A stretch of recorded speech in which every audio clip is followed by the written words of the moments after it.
Thanks for covering the bill. I went ahead and canceled yours. Staying in a luxury hotel on my wife's dime? Life doesn't get better than this. Haha. I hear my mother-in-law and husband chuckling loudly. By all means, have a great time. Their laughter suddenly stops when I say this with a smile. You're weird. Don't you realize we tricked you? Wouldn't most people be upset? I haven't been tricked at all. You see, I haven't paid a cent for this trip. My name is Laura, a 32-year-old housewife. I met my husband James through work. He was a client, and we had worked together several times when he invited me to dinner. Since we were the same age, we quickly found common interest and hit it off. We started going out for meals and dates, and before long, we began dating.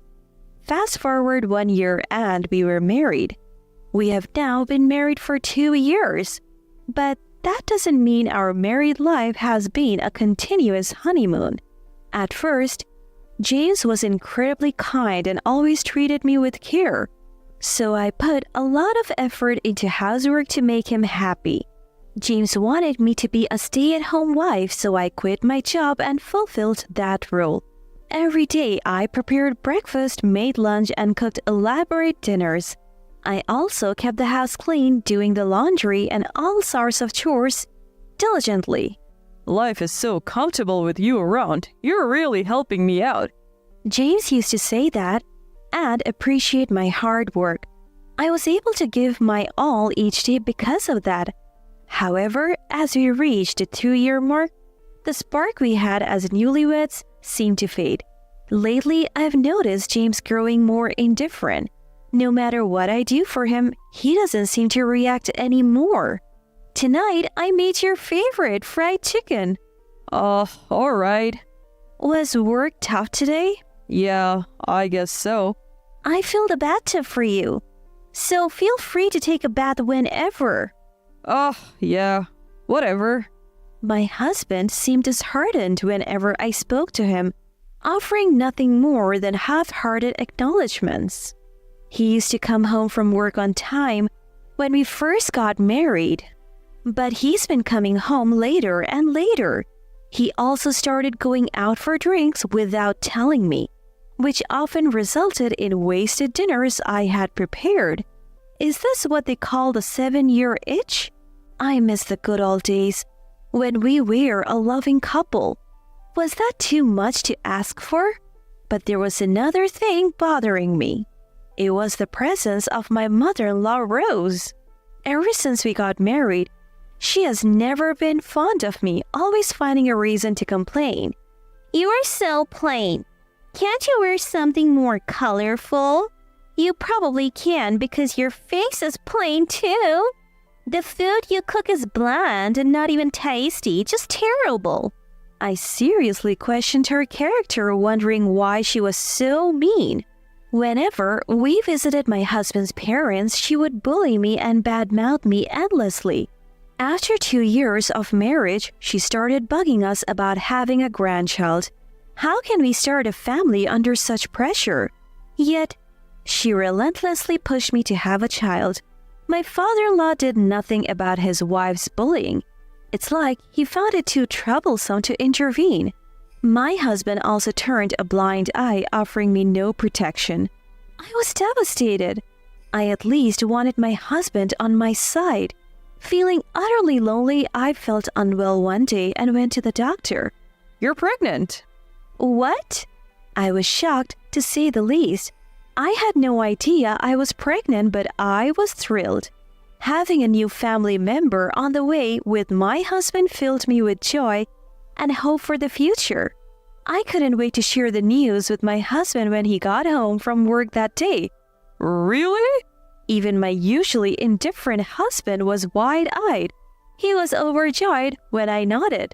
Yes, I'm going to be a dad. Thank you, Laura. Yeah.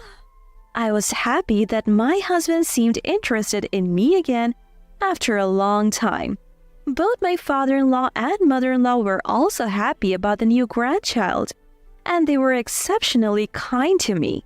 Since my family lived far away, my mother-in-law frequently came over to help me during my pregnancy. My husband told me not to overexert myself, and I felt as if the kind husband I knew had returned. However, this happiness was short-lived. The turning point came when I shared the baby's gender. When I told my in-laws that the baby would be a girl, my mother-in-law looked very disappointed. You can't even give birth to a boy, huh? With those harsh words, my mother-in-law made her opinion known. For a second, I wasn't quite sure what she had said, but apparently, she's old-fashioned and thinks it's crucial to have a boy. Once she learned the baby was a girl, she stopped all support during my pregnancy. That meant I had to handle everything on my own when I was feeling my worst. As for my husband, he didn't seem to care about the baby's gender, but he started complaining when I got sick and couldn't keep up with the housework. You didn't make dinner again and you've been lounging on the couch? I'm sorry. I'm not feeling well. Don't be such a baby. I have to go to work even when I'm sick. You're a housewife. Housework is your job. His lack of consideration for my condition hurt me deeply. The only hope I had was the baby inside me and the thought that we would meet soon. And then I safely gave birth to our daughter. Seeing her for the first time filled me with joy. My husband was also thrilled and emotional when he saw his newborn daughter. She is as cute as an angel. I thought the three of us could finally be a happy family. But when we got home from the hospital, he reverted to his cold, distant self. While I do love my daughter, my husband would always leave her to me when she cried. He never bothered with things like changing diapers or giving her a bath. Even when the already busy task of parenting, he didn't consider that and would selfishly ask, What about dinner? Or, is the bath ready? Little by little, I started to lose trust in him. The thought of divorce crossed my mind, but our daughter had just been born and I couldn't go to work. So all I could do was wait until she grew up. The only silver lining was that I didn't have to visit my husband's parents because of the childcare. My mother-in-law wasn't interested in my daughter, so my husband didn't complain when I said I didn't want to go. Time flew by while I was focused on raising my daughter, and before I knew it, she turned 3. As she started talking, my husband became more interested in her. Though our relationship had cooled, I appreciated his effort as a father. But something started to bother me. Over the past year, he had been acting strangely. He started caring more about his appearance. He used to just let his hair grow out until I told him to get a haircut. Lately, though, he's been going to the salon himself and getting stylish haircuts. He's also started wearing cologne and has been shopping for clothes like crazy. I wouldn't mind if he just took an interest in fashion, but he's always so restless. And he's been spending more time on his phone lately. Is he cheating on me? So I started watching him more closely.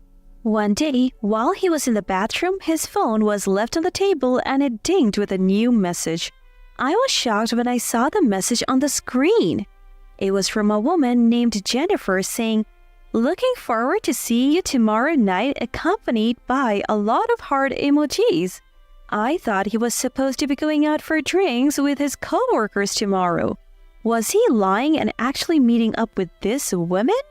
Once you start suspecting, everything seems suspicious. I couldn't shake my unease, so I decided to hire a private investigator. Weeks later, the results confirmed my worst fears. He was indeed cheating. Apparently, it's a female colleague from work. No matter how strained our marriage has been, crossing that line is unforgivable. I started preparations for a divorce. I hired a lawyer and even began searching for a job to support my daughter after the divorce. Out of the blue, he proposed a family vacation. How about we take a trip for Dad's 60th birthday? Sure. Have a great time. Don't be cold. You're coming too, right? What? I was shocked. I never expected him to say something like that. What's the deal? You've acted like you're not interested in me. Likewise, you didn't seem interested in me either. Dad's turning 60. We should all celebrate together, so help me out here. I didn't really want to go, but when he mentioned the dates, I came up with a plan. Fine, we will leave our daughter with my sister. Thanks. Also, you can handle the hotel and flight bookings? What? I'm busy on weekdays, so I would like you to take care of it. All right. Really appreciate it. Just put it on the credit card. I'll pay you back later. What? Apparently, there are benefits if we pay by credit card. Well, all right. I was hesitant but came up with a plan for that too. He was delighted that I agreed to handle everything. But I was delighted for a different reason. It's time for revenge for betraying me. About a month later, the day for father-in-law's 60th birthday trip arrived. I drove to the airport with my husband. There, we finally reunited with his dad and mom after a long time. A long time no see, Lara. It's been a while. You haven't changed a bit, still looking plain as ever. And Rose, you're still carrying extra weight. As I see that, the expression in my husband's family goes stiff. What the heck? You can't just say that, how rude. You need to apologize to Mom. Will Rose apologize to me for calling me plain? Why would I apologize? I just stated the facts. So did I. Hey, enough. Don't insult Mom. At this point, I had nothing to lose, so I wasn't hesitant to pick a fight with my mother-in-law. Oh, could it be that you're not overweight but actually pregnant? You look about the same size as when I was pregnant. My apologies for the mistake. What's wrong with you? We haven't seen each other in ages and this is how you talk to me? And you can't even have a son? I really could care less if you call me useless, but for the record, I'm not showing like you are, Rose. I keep provoking her and my mother-in-law storms off saying, I can't stand to look at your face anymore. My husband says, Cool it. Take some time to clear your head. And walks away with his parents. With a few hours to kill before the flight, they probably went to some cafe. I was relieved to have some time to myself, so I hung out at a coffee shop. Then my husband texts me. Come to the gate soon. When I arrive, I see my mother-in-law leaning on my father-in-law. What's going on? I ask my husband. She got dizzy from being so angry at you. He says, Could you get some motion sickness pills? She might get sick on the flight. Right now? Won't we miss the flight? We're fine. I'll watch your bags. Go get it. All right. I step away, suspicious. Understanding they were up to something, I moved just out of sight and then went upstairs to observe my husband and his parents from the second floor. Sure enough, my mother-in-law immediately moved away from my father-in-law and was cheerfully chatting and laughing with my husband. Faking it, huh? My husband and his parents then left my bags right there and headed for the gate. I quickly went back to collect my bags. Can't just leave them, they'll get stolen. A few minutes later, my husband called me. I answered the phone while watching them disappear through the gate. Where are you? We decided to go without you. What? It's what you get for disrespecting Mom. My mother-in-law grabs the phone. Thanks for the payment. We canceled only your ticket. Staying in a fancy hotel with your money will be so sweet. I heard my mother-in-law and husband burst into loud laughter. They probably never intended to bring me along in the first place. Well, I never planned on going either. Enjoy yourselves, all right? When I said that with a smile, their laughter suddenly stopped. You're strange. Don't you realize we tricked you? Shouldn't you be upset? No tricks here. I didn't pay a dime for this trip. What? I heard my husband's voice, probably because they had the call on speaker. What's going on? Explaining would be a hassle. So I'll tell you later. Bye. I said that and hung up the phone. Then I immediately left the airport and hit the road. I headed to the new rental condo I had secured. Boxes were already there and my sister and her husband were waiting for me. While I was at the airport with my in-laws, They had moved all my belongings for me. I was beyond grateful, especially since they also took care of my daughter. Once we started unpacking in the new place, we were done in no time. As a thank you, I took my sister and her husband to a steakhouse and we all enjoyed a nice meal. My husband kept calling, but I ignored it. The next day, he called again around noon, so I finally answered. Hey, were you lying yesterday? I enjoyed a suit in your place. Sure, why wouldn't you? It's already paid for. What? What are you saying? I changed the account where my credit card payments get drawn from to our joint account. And I moved all the money I put in there to my own account. So what does that mean? Basically, the trip was paid for with the money you put in that account. What? So I paid for it? Yes, exactly. You have got to be kidding. How much did it cost? Plane tickets and all, maybe around $5,000 for 4 adults. Why 4? Only 3 of us went on the trip. Last-minute cancellations don't get refunded, you know. My husband was speechless over the phone. Why would you do this? Do you hate me? It's not about hate, it's just a little payback for the man who cheated. What? I have evidence of your affair, just so you know. He gasped in disbelief. Prepare yourself for a divorce, alimony, and child support. You can't be serious. You brought this on yourself. From now on, we'll communicate through lawyers. I said that and hung up on him. After that, I hired a lawyer to handle various procedures. The divorce went through smoothly, and I got compensation from my husband and his affair partner. I switched the credit card payment back to my account after the travel expenses were paid. Of course, I'm also demanding child support from my husband. It seems he couldn't cover the payments with his own earnings and savings, so he borrowed money from parents-in-law. Parents-in-law also apparently drained all their savings by covering their son's debt. Now, my husband has moved back in with his parents and they seem to be living a poor life together. Serves them right. I have no intention of letting my daughter meet her ex-father, and I haven't told him where we have moved. Marrying such a terrible man is regrettable, but I'm grateful for the opportunity to have met my daughter. From now on, I plan to live happy days just with my daughter.